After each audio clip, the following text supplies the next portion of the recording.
UFC Fight Night Della Maddalena versus Carlos Prates will take place this weekend, and I cannot wait to see this main event. And no, the Americans are suffering because the fight takes place during the middle of the night for them. For once. Fuck. For once. You know? For once. The main event and the fights will be in the middle of the night like us. We Europeans that suffer every single weekend. So, it's never bad, to suffer once in a while. So Cody Steele versus Dormar Fan. I will go with the Street Buddha because the name is cool and because he's big, is massive, is insane reach. What the fuck? This could go wrong because it's supposedly lightweight. What the fuck?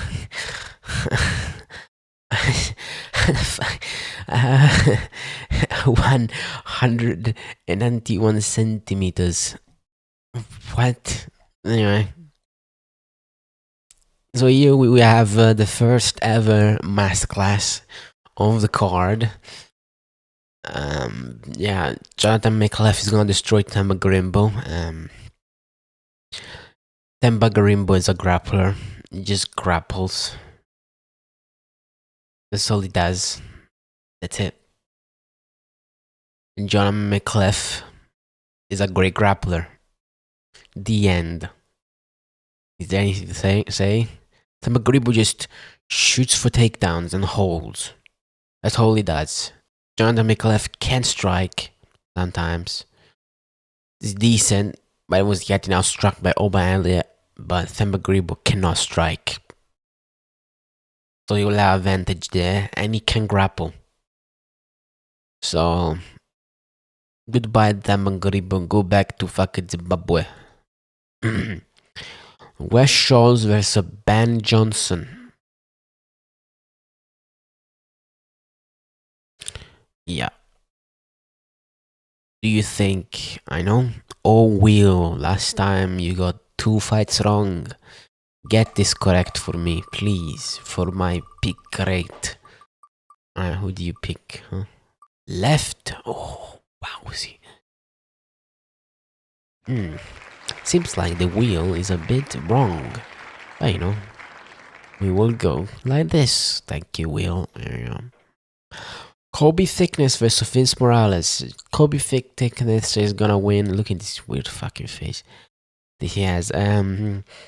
Vince Morales is 35 years old and he just gets out grappled every time. You should just put a grappler in front of him and his Kobe Thickness, he's just gonna grapple and win. Like, that's it, the end. Moving along.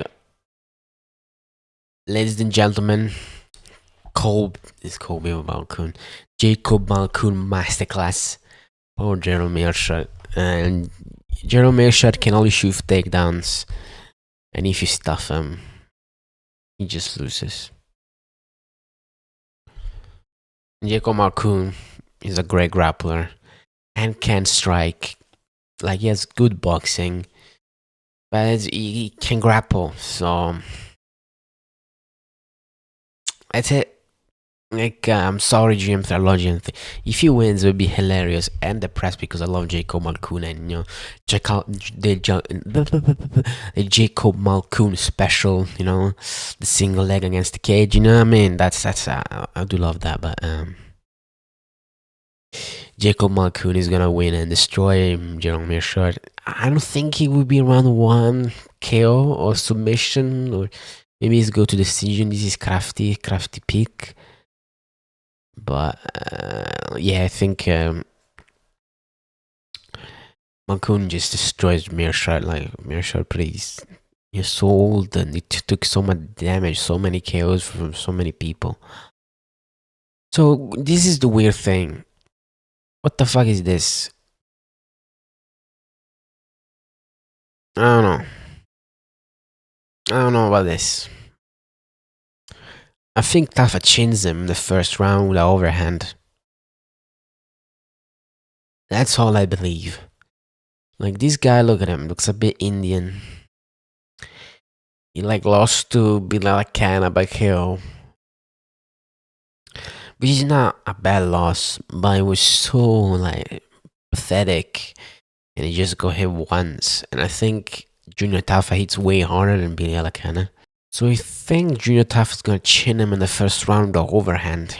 So that's my thoughts. I know this looks ridiculous, but this is like my insane peak. So this usually happens when I look at tape, i.e. I watch fights back. So Robert Rychak lost to Hiro Poterias. That's bad, but he looked way different than against Brett Tavares, and it was like 2 years ago. And he's old, so Father Time could just come in and destroy him. The thing is that I watch the Cody Brandish fight is always terrible, so you never trust me when this happens. Don't put trust on me and your topology points for this. Cam Ralston versus Cody Brandish was so stupid and bad. Cam Ralston was getting pieced up and countered by Cody Brandish and sucked around and pushed about. But the worst thing is that Cam Ralston has the taller man defense, i.e. just gun on. You know, you're taller man, just push their arm about, chin up in the air. It's kind of like a tall man defense and a short man defense, if you know what I mean. It's like Volk does it. And the worst thing though is that Cam Ralston has no punching mechanic. Like he doesn't turn his punch about. Like he's like mostly arm punches. Usually he hurts people with knees and kicks them, but he uses like his size is massive for middleweight, but he looks weak. I'm sorry, he looks like a twig. Robert Brychek is massive and powerful, and against Tavares went to the body. That's a good sign to me. So we will go with Brychek KO in the second round because against the cage. This will go really badly. This is like the pick that I'm not sure about. I need to look because going to like somewhat of a close fight with Brandage and just Brandage in the second round just surrenders. He just quits. He just quits in the second round because it's Brandage and takes 300 fights in a month. But yeah, I think Robert Brychek will win. There we go. If Ty loses, I'm gonna end it. Dude. Jesus Christ.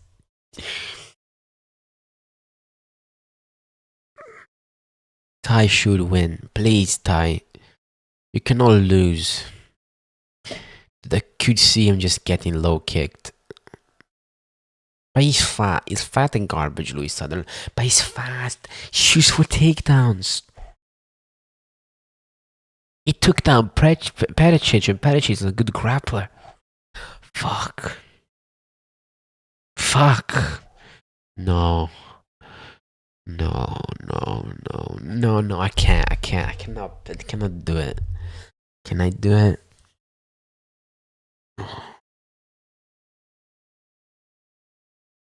Ty has no grappling. No. No. No.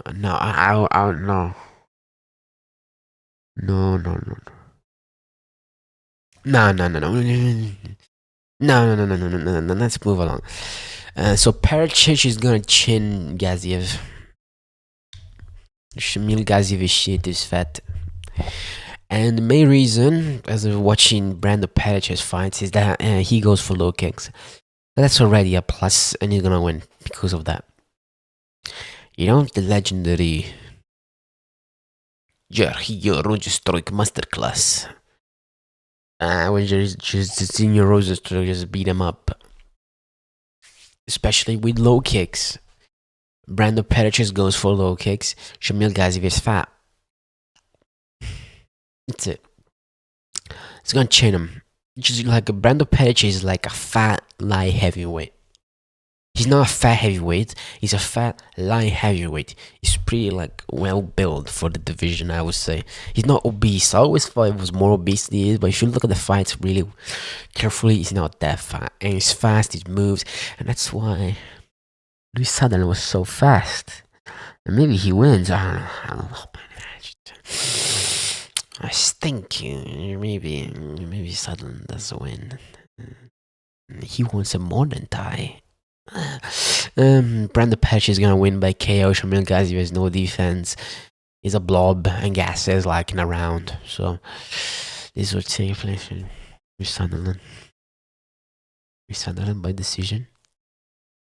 With the crafty takedowns. Nah. It got KO like 2 months ago. Yeah, no. So here we got another masterclass. This is what we called Steve Urser Masterclass, the Astro Boy Masterclass. My fellow Italian boy, yeah. We got two Australians that are really just Italians in disguise. And we got Steve Urser. So this is what's gonna happen. Tim Elliott can't fucking strike. Only has grappling. Steve Urser is a great grappler. You see, this is pretty easy. These are easy fights to predict.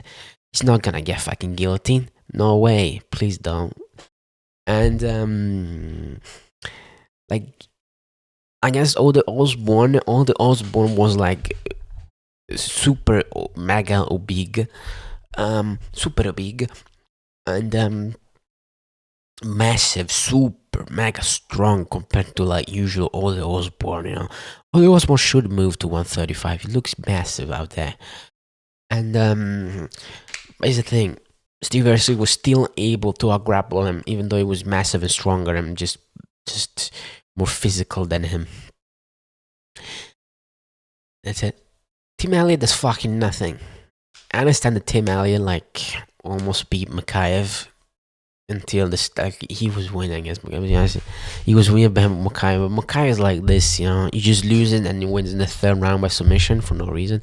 But and it was like a weird thing with the ref. So you should take this for a grain of salt. But I think this will be the legendary round 2 arm triangle from Steve Urser. Or decision. This is like a Hail Mary pick for me. I need the points. Round 2 sub from Steve Urser. Come on, we need this. The title round need to return. We need Steve Urser on the top, you know? Even though maybe he loses to everybody because he has a weakness to overhands. Because he has the taller man defense. Dumbass. Steve Urser, please win. Crafty. This is the masterclass of the card. Alright, listen. This pick goes like this. Are you ready? First minute, Quill Saul killed can chin Benil and win. Even the first 10 seconds. So this is a prediction. If the fight goes past the first minute, I pick Benil. Before the minute is Saul killed. Yeah? Do you agree with this? This is our stipulation. I'm picking both of them. And the stipulation is first minute, Saul killed. After the first minute is Benil. So it's, you know, Quill and Saul killed. Guess what? Is a grappler. He can't strike, but all his KOs are flukes. I guess Jubilee was a punch. Jubilee shit. It was a punch. It was kind of an early stoppage as well. And he just chinned them. Cool. Peyton Tabor did that as well against some bums. Doesn't mean he has insane power, let's be honest here. And against Nastra Hasparat, fluke. It was a fluke. I don't care what you believe. It was a cool KO, massive, beautiful, and whatever. But fluke.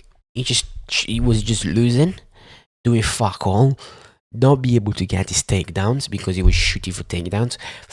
throws a fucking head kick, gets it, KOs him. Fluke, you know what I mean?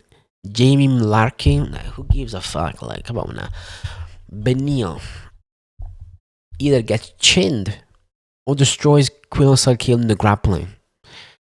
Benil is a better striker than Quilsal Killed.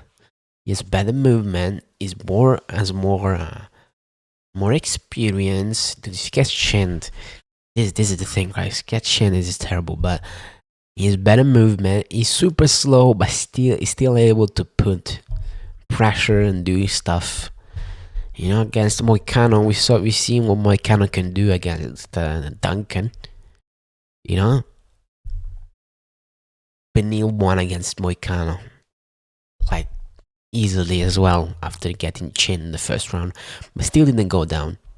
Still survived, even though it was chin. He was winning the fight, the whole fight. The first round he was winning. Then Moicano just chinned him against the cage, and then he survived, and then won a second and third round. He's the problem with Quilsal Kill. After watching the Ashamuz fight, Yana Ashamuz fight, he gasses so hard. If that's Benil, you're cooked. You say, but he got better cardio over the past 10 months. I don't believe cardio ever changes. I never see, like, the only time I see someone with cardio changing, who is it? I don't think anybody. No one. Usually the cardio remains the same. It doesn't fucking change ever. So, yeah, he has a gas tank.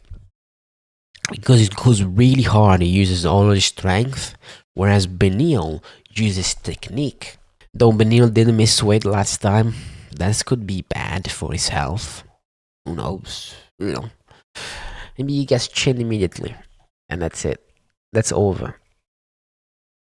But I'm gonna pick the crafty. Benil Dariush. The Verse will continue. Yep.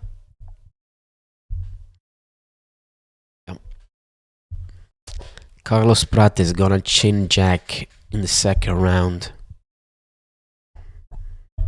Or third. This fight's pretty simple to me. Jack Della Maddalena has no movement. He walks in a straight line. Especially when he defends his punches. Against Kevin Holland, he was getting hit flush. Over and over and over again with front kicks to the body. 1-2s down the pipe. And he was just moving in a straight line. He doesn't defend leg kicks, does Jack? He doesn't defend leg kicks. He's gonna get leg kicked here. Jack Della Maddalena has no power. Let's be honest here. He has no power. It doesn't matter what you think. He got none of it. Who can he KO? Bums? Congrats. You know, I know Carlos Prates just KOs old men. Right? But he just shuts them out with one punch, guys. It's a punch. Like, he hurts them with normal punches, and then he hits them once with a good punch, and it's over. The reason why Ian Gary won is because he spammed high kicks. Jack doesn't do it. I'm sorry, he doesn't throw high kicks. And Ian Gary just moved around the cage real fast, just skipping and running. Jack doesn't do that. Jack goes in front of you and stands in front of you. It's over. It's just over. And the thing is that Jack doesn't shoot for takedowns. Ian Gary does. That's so over. There's no way Jack wins. It's just impossible. Maybe he will surprise me and his boxing is so much better. Then he wins. But I don't see it. I just see Carlos Prates. Maybe the first one he loses.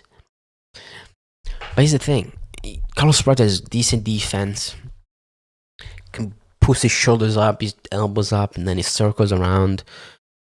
Like, he will do the Kevin Holland thing. The same thing. With a little bit more power. A little bit. Way more power. Knees up the middle. And then he will hit him, the legendary Kevin Holland 1-2 by Carlos Prates, and so Jack goes out cold. That's it. Like, to beat Prates, you need to have wrinkles to your game. You need to have grappling, low kicks. You need to have kickboxing. You need to have head kicks. You need to have these things. You need to push him against the cage and be imposing and be scary, being like fast and having these movements. They're unpredictable. Jack does the same shit. He goes forward, level changes because he just is a boxer or whatever, and he will get chinned and he will get low kicked. Anytime he switches stances, maybe we'll give him a side low kick. He will get low kicked by Prates. Prates is a Thai fighter. He's a Thai fighter. He knows this shit. Dude, this is so bad. Jack Della Maddalena, a fellow Italian or whatever.